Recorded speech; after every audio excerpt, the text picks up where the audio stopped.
土耳其南部连日森林大火，火势甚至一路烧到爱琴海周边。稍早前的画面，让我们一同来看看。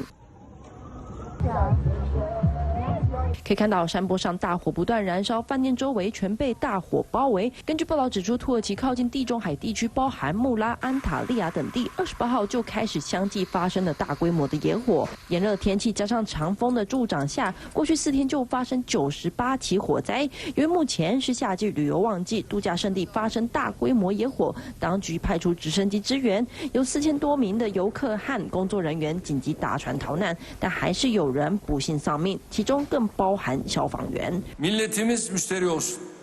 Hiçbir vatandaşımızın mağdur olmasına müsaade etmeyecek.